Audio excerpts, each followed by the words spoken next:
आज का जो सत्संग समागम है एक विशेष दिन के उपलक्ष्य में ये किया जा रहा है। ये फाल्गुन मास की द्वादशी वो शुभ दिन है। इस दिन परमात्मा सतलोक से चलकर आए थे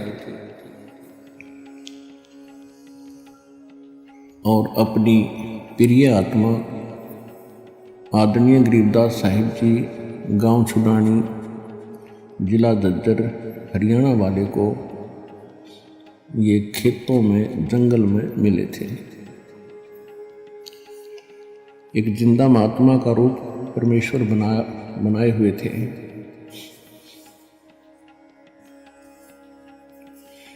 इस दिन का एक विशेष महत्व ये है कि परमात्मा ने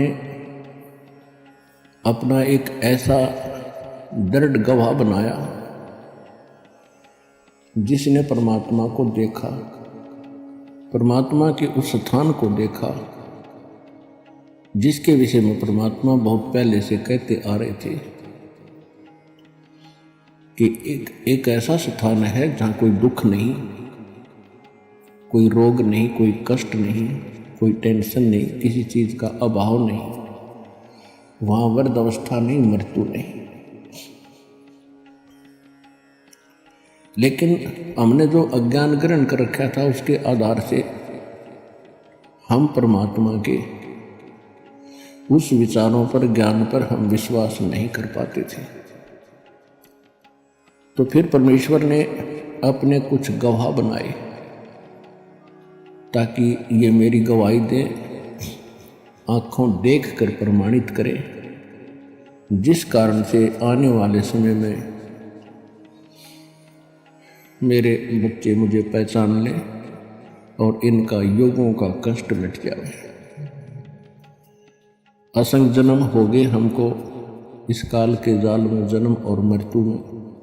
जब हम अन्य प्राणियों के शरीरों में होते हैं, पशु पक्षी जलचर, तो उस समय तो महाकष्ट होता ही होता है और कभी भूल भटक कर हमें मनुष्य जीवन प्राप्त हो जाता है।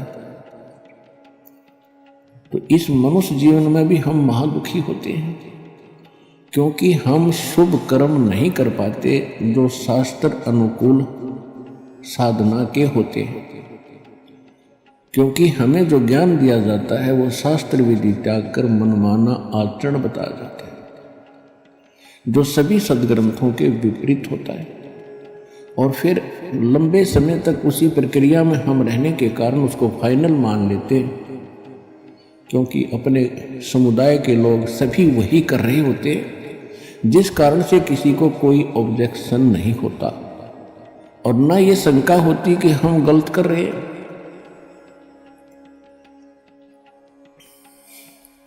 इस भूल को मिटाने के लिए परमात्मा स्वयं आते हैं।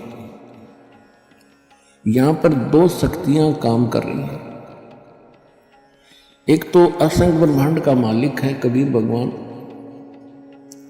जिसको मुसलमान भाई अल्लाह अकबर कहते हैं, हम उसे कबीर साहिब कहते हैं।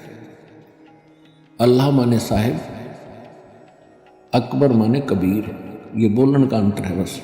अल्लाह कबीर, अल्लाह अकबर यानी साहिब कबीर, हम कबीर साहिब कहते हैं।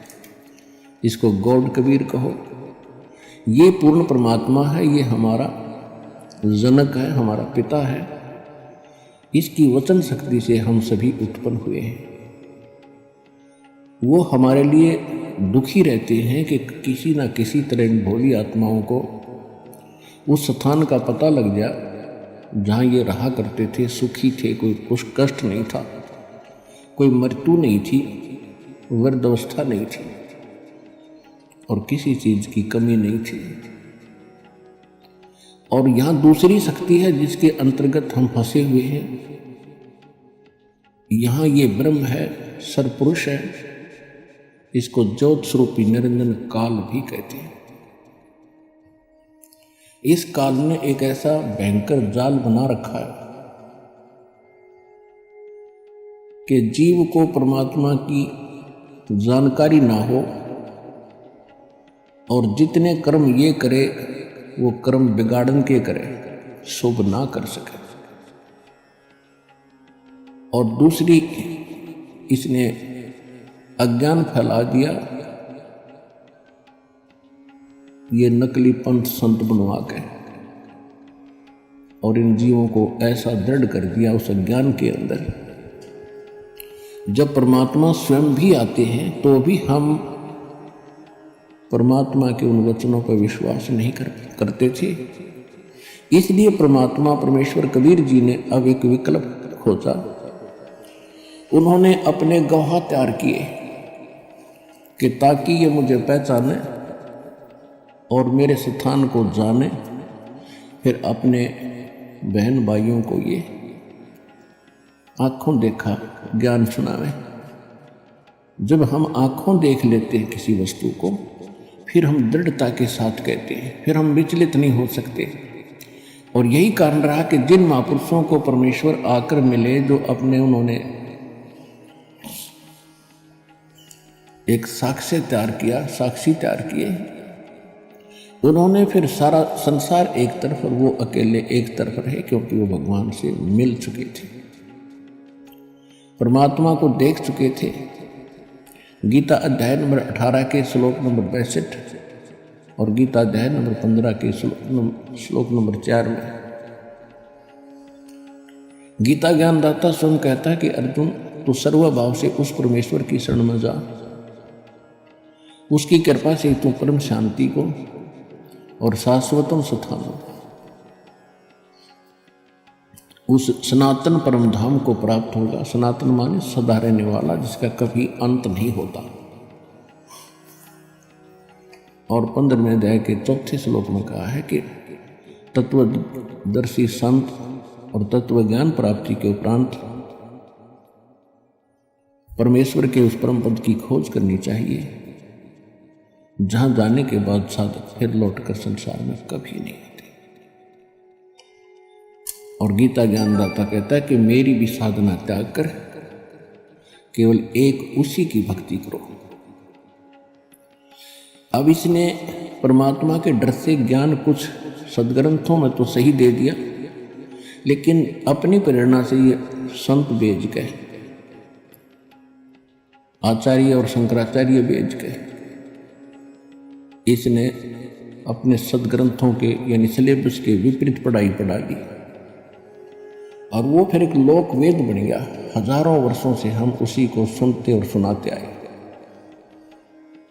उस अज्ञान को हटाने के लिए परमेश्वर को स्वयं आना पड़ता है। ये सन 1727 विक्रमी संवत 1784 की बात है, जिस दिन परमात्मा एक जिंदा महात्मा का रूप बना के अपने निज धाम सतलोक से चलकर छुडानी गांव छुडानी जिला झज्जर हरियाणा के खेतों में जंगल में आकर उतरे सहसरी राय, जहां पर आदरणीय गरीबदास साहिब 10 वर्ष के बालक अन्य साथी गवालों यानी पालियों के साथ गौवे चरा रहे थे। उस समय उनकी आयु 10 वर्ष की थी। तो उस समय में कुछ गर्मी बन जाती है, जैसे ये मौसम आप देख रहे हो। अब तो थोड़ी वर्षा सी होकर के कुछ ठंडक सी बन गई, नहीं आजकल, पहले और भी खुशक अक्षेत्र था। गर्मी बन जाती है तो दिन के 10 बजे के आसपास सभी गवाले एक जांडी के पेड़ के नीचे अपना भोजन कर रही थी। गौवे इधर उधर चल रही थी, कुछ बैठी थी वृक्षों के नीचे। 10-20 अन्य और पाली थे, 8-10, और एक गरीबदास जी 10 वर्ष के थे। वो सबसे छोटे बच्चे वही थे, और वो गरीबदास जी का अपना ही जंगल था, अपना ही खेत थे। गरीबदास जी का मूल गांव करौथा गांव है जिला रोहतक के अंदर। इनका मूल गांव जो है गांव करौथा, जिला रोहतक, हरियाणा में। और इनके नानके थे गांव छुडानी में। गरीबदास जी के कोई मामा नहीं था, इसलिए इनके नाना जी ने गरीबदास जी के पिताजी को वहाँ घर जमाई रख लिया था। जमीन लगभग 1400 एकड़ थी। उसका वारिस कोई ना होने से अपने दामाद को श्री शिवदयाल जी ने वहाँ रख लिया था। छुडानी जाने के लगभग 10-12 वर्ष के बाद, 12 वर्ष के उपरांत गरीबदास जी का जन्म गांव छुडानी, जिला झज्जर में हुआ था। जमीन बहुत घनी थी, वर्षा पर आधारित होते थे। वर्षा हो जाती थी, कुछ कणक बीज दी जाती थी, बाकी क्षेत्र वो चरागाह बनाया करते थे और पशुपालन ही अधिक किया करते थे। उस दिन भी गरीबदास जी पाली गए हुए थे। एक जांडी के पेड़ के नीचे वो खाना खा रहे थे। गरीबदास जी का जन्म सन 1717 विक्रमी संवत 1774 को हुआ, वैशाख पूर्णमासी को। तो ये सन 1727 यानी संवत 1784 की बात है। फाल्गुन उतरते की द्वादशी यानी सुदी द्वादशी, चांदनी द्वादशी, दिन के 10 बजे परमात्मा वहाँ उनके पास एक साधु रूप में आए, जहाँ वो सभी ग्वाले पाली आहार कर रहे थे, रोटी खा रहे थे। उस समय आतिथ्य सत्कार बहुत होता था, साधु संतों को विशेष आदर दिया जाता था। तो वहाँ ग्वालों में, पालियों में 50 वर्ष के, 40 वर्ष के, 20 वर्ष, 28, 17 और छोटे बच्चे गरीबदास जी 10 वर्ष के। जब परमात्मा उनके पास से निकट आए, जैसे कोई यात्री होता है, तो सभी ने कहा कि महाराज राम राम। परमात्मा ने कहा भाई राम राम। कहा आओ महाराज खाना खाओ। परमेश्वर ने कहा भी खाना तो मैं अपने गांव से खा कर आया हूं। कौन गांव है आपका? परमात्मा ने कहा सतलोक गांव है मेरा। फिर सभी ने कहा जी खाना नहीं खाओगे तो दूध तो पीना ही पड़ेगा। हम साधु संत अतिथि को बगैर कुछ आहार किए नहीं जाने देते, ये तो आपने स्वीकार करना ही पड़ेगा। परमात्मा आए तो उसी लिए थे। तो परमेश्वर ने कहा भी ठीक है मैं दूध पीऊंगा, लेकिन मैं कंवारी गाय का दूध पीता हूं। जो बड़ी उम्र के व्यक्ति थे, ग्वाले थे, वो कहने लगे बाबा जी आपकी नीयत नहीं है दूध पीने की, आप तो मजाक कर रहे हैं। परमात्मा बोले भाई अगर दूध पिलाना है तो पिला दो। तो कुंवारी गाय का पीता हूं। इतनी डिस्कस हो रही थी, गरीबदास 10 वर्ष के बालक खड़े हुए एक कुंवारी गाय ले आए जो 1.5 वर्ष की बच्चिया थी, और कहा महाराज जी इसका ना तो बच्चा हुआ है ना इसके कोई सतन है, ये दूध कैसे देगी? परमेश्वर कबीर जी ने कहा कि बच्चों कोई तुम्हारे पास ऐसा बर्तन हो वो लाओ जिसमें दूध निकाल लेंगे। एक छोटा सा मिट्टी का बर्तन था, 8-10 किलो का, 8-10 लीटर का, तो उठा लाए, साफ करके रखा हुआ था। और गरीबदास जी पकड़ कर बैठ गए गाय के नीचे। परमात्मा बोले रख इसके नीचे। पकड़ कर बैठ गए गाय के नीचे, सतनों के नीचे। परमेश्वर खड़े हुए और बच्चिया के कमर पर हाथ थपकी मारी, सतन लंबे लंबे हो गए, दूध की धार चल पड़ी और पात्र भर गया जो बंद हो गई। बोलो सतगुरुदेव, बंदी छोड़ कबीर साहेब की जय। अब गरीबदास जी ने, बच्चे ने कहा कि लो महाराज जी ये तो आपका ही चमत्कार है। दूध पी लो। परमात्मा ने कुछ दूध पिया, शेष उन पालियों से कहा कि ले बच्चों पी लो, ये प्रसाद है। अब जो बड़े गरीबदास जी से जो बड़े थे सारे, उन्होंने कहा कि हम ना पीवें, ये तो पाप का दूध है, कुंवारी गाय का दूध निकाल दिया और ना जाने क्या जादू जंत्र कर रखा आपने, और फिर आपने झूठा कर दिया, अपना पता कौन सी जाति के हो, हम ना पीवें, उठ कर चले गए। अब गरीबदास जी ने कहा कि लो भगवान मुझे दे दो, आपका बनाया हुआ प्रसाद कब कब उपलब्ध हो, सौभाग्य है मेरा जो आपका झूठा दूध मुझे प्राप्त होगा, अमृत होगा। परमात्मा ने कहा था बेटा ये जादू जंत्र का नहीं है, ये यहाँ इस लोक का भी नहीं है, ये तो मेरे लोक से आया, सतलोक से, और पी लो तुम, बहुत लाभ होगा। कहते हैं सकल पदार्थ है जग माही, पर कर्महीन नर पावत माही।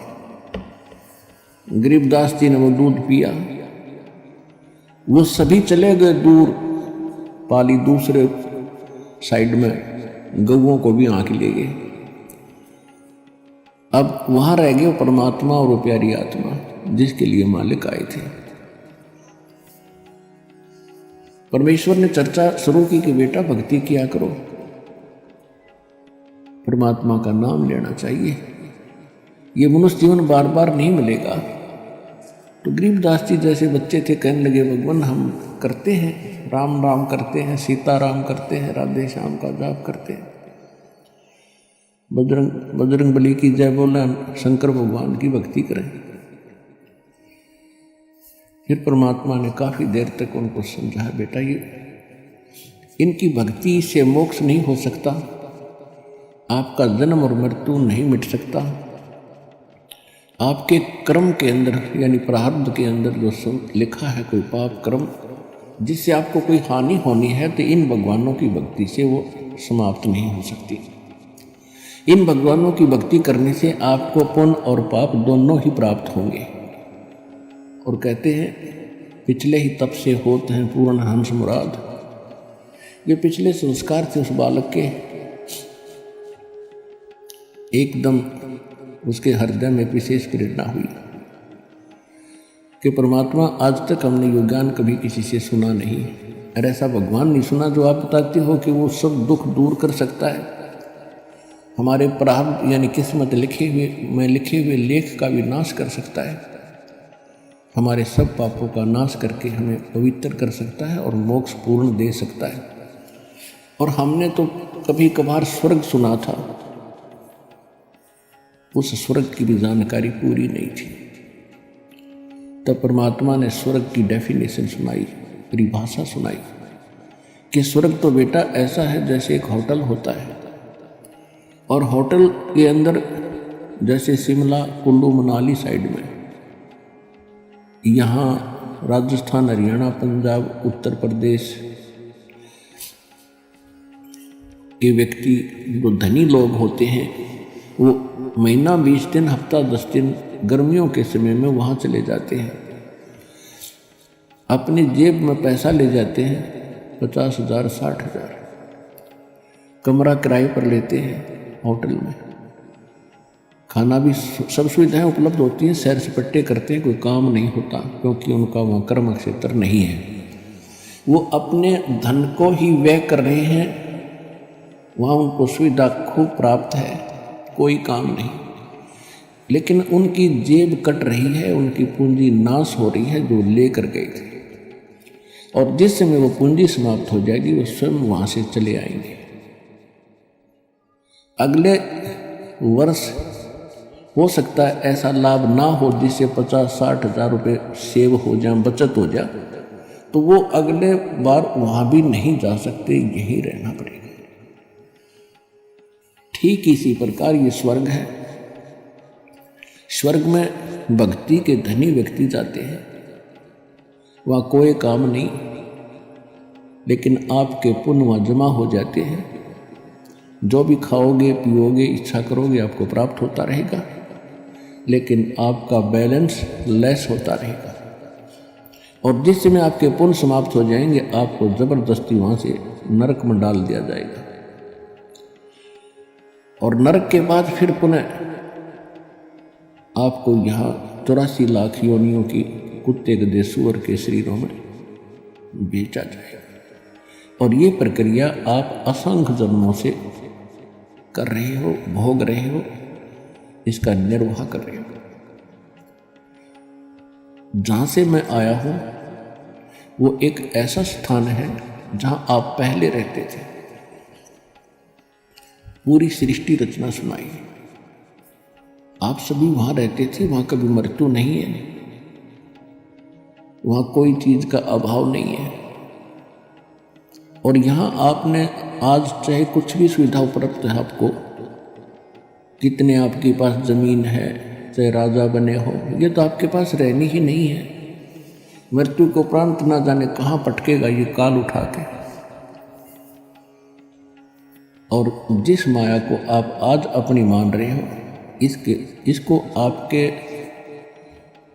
नाना जी के पिताजी भी अपनी मान रहे थे और उसके पिताजी भी अपनी मान रहे थे। अब वो कहाँ है भाई?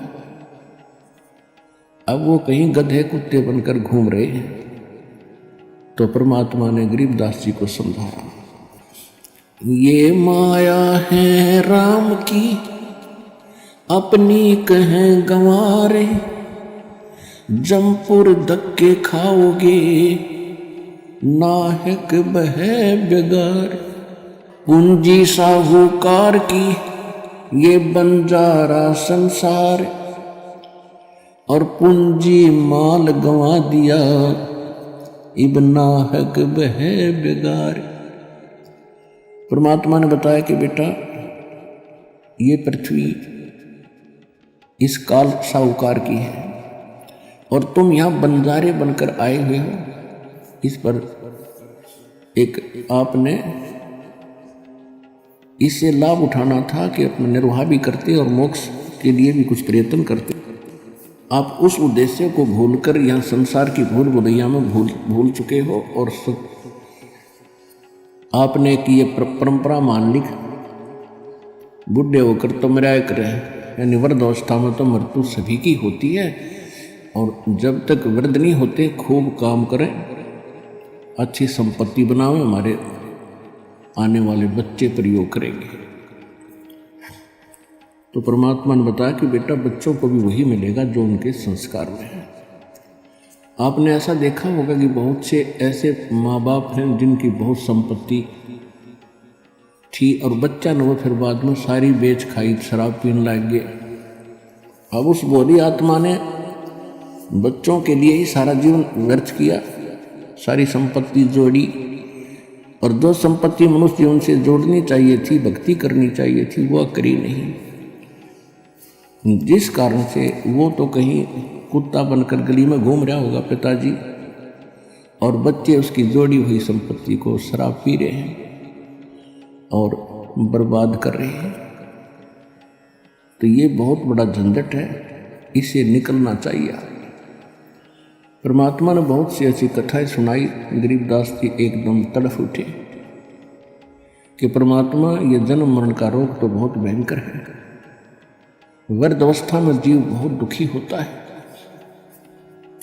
तो परमेश्वर ने बताया कि जरा और मरण मैं जो विधि बताऊंगा भक्ति की, उससे सदा के लिए समाप्त हो जाता है। और जो साधनाएं आपको प्राप्त हैं पूरे विश्व में, वो जरा मरण के नाश करने की नहीं है। जैसे कर्म करोगे वैसे ही भोगने के लिए वो आपके लिए बनाई है यहाँ के मालिक ने इसका। अब बच्चे को अच्छाई और बुराई का जल्दी असर होया करे, वो तड़फ उठा, बुरी तरह कांप गया गरीबदास जी और कहा भगवान फिर कैसे बने बात। परमात्मा बोले कि उस लोक में जाना होगा। गरीबदास जी ने कहा भगवान एक बार वो लोक दिखा दो मुझे, क्योंकि यहाँ कोई आपके अतिरिक्त कोई बताने वाला नहीं है। और मन पापी विश्वास कर नहीं पा रहा। एक बार आंखों देख लो दाता तो दृढ़ हो जाएगा, दृढ़ हो जाऊंगा। परमात्मा बोले ठीक है, प्रथम मंत्र ले, शेष बन मेरा, तब मेरे साथ चल सकता। प्रथम मंत्र दिया परमात्मा ने, उसकी को निकाला, क्योंकि ये तो ऊपर कवर अलग है, इसके अंदर ओरिजिनल एक और शरीर है, सूक्ष्म शरीर। ये तैसा जैसे ओवरकोट पहन रखा उन्होंने, जैसे सर्प ऊपर से कांचुली छोड़ देता है और सर्प ओरिजिनल उससे भिन्न है। तो ये अपना बॉडी जो है ये तो कांचुली, इस कांचुली में हम बहुत कुछ प्राप्त कर सकते हैं। ये शरीर ऐसा समझ लो जैसा अंडा होता है, अंडे का कवर होता है, और जब भक्ति इसमें बीज पड़ जाता है तो ये इसके अंदर जैसे अंडे में बच्चा बन जाता है, और जब वो बच्चा पंख वगैरह उसके हो जाती है तो अंडा फूट जाता है। अंडे को छोड़ के अंदर जो वस्तु थी वो बच्चा, अब उसके पंख होगी, वो उड़न लग गया। तो इसी प्रकार आपके अंदर जो बॉडी है, इस भक्ति से इस यो अंडा समझो, इसको अंड भी कहा है समझो, शरीर को पिंड भी कहा है, और इसके अंदर ये आपका जो भक्ति रूपी पर बनने लग रही है पंख, और जब ये भक्ति खूब करोगे डट के, समय आने पर आपके पंख लग जाएंगे उस सूक्ष्म शरीर के। ये ऊपर का कवर, ये अंडा यहीं पड़ा रह जाएगा, और ओरिजिनल पक्षी यानी भक्ति युक्त प्राणी सतलोक चला जाएगा सिद्धि से उड़ के। तो गरीबदास जी बड़े प्रभावित हुए, परमात्मा उनको लेकर ऊपर गए। सबसे पहले धर्मराज के दरबार में पहले ब्रह्मा विष्णु महेश के लोक दिखाए, स्वर्ग और नरक दिखाया, वहाँ हाहाकार मची थी। सभी प्राणी परमात्मा को देख रहे थे और उनको वो बातें याद आ रही थी जब कभी वो मनुष्य शरीर में थे, जो आज नरक के अंदर दुख उठा रहे हैं या स्वर्ग के अंदर अपनी पूंजी नष्ट कर रहे हैं। उनको वो दिन याद आते हैं जिस दिन परमात्मा कभी उनको पृथ्वी पर मनुष्य शरीर में मिले थे, और उन्होंने परमात्मा के इस ज्ञान को कानों के ऊपर से टाल दिया था।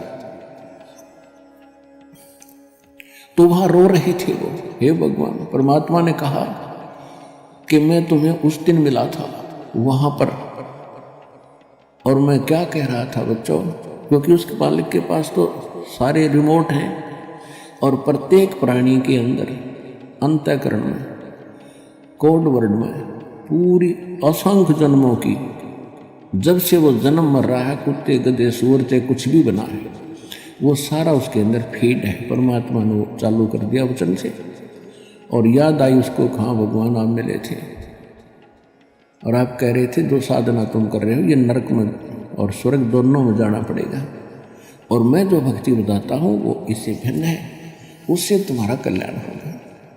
उस समय आप क्या कह रहे थे, विवाद कर रहे थे, मुझे खुरका धमका रहे थे, तू क्या जाने दुल्हा, तू क्या जाने क्यों बकवास करता है, हमारे देवताओं को तू ऐसे बताता है। वो सारा कुछ सुनाया परमात्मा ने। वो लज्जित हो गए कि भगवान से धोखा हो गया, बचा लो दाता, अब नहीं। परमात्मा बोले अब नहीं। जब कभी तुम्हें मानव शरीर प्राप्त हो और मेरा कोई दास मेरे ज्ञान की महिमा सुना रहा हो, उसकी शरण में आ जाना, तब तुम्हारा कल्याण।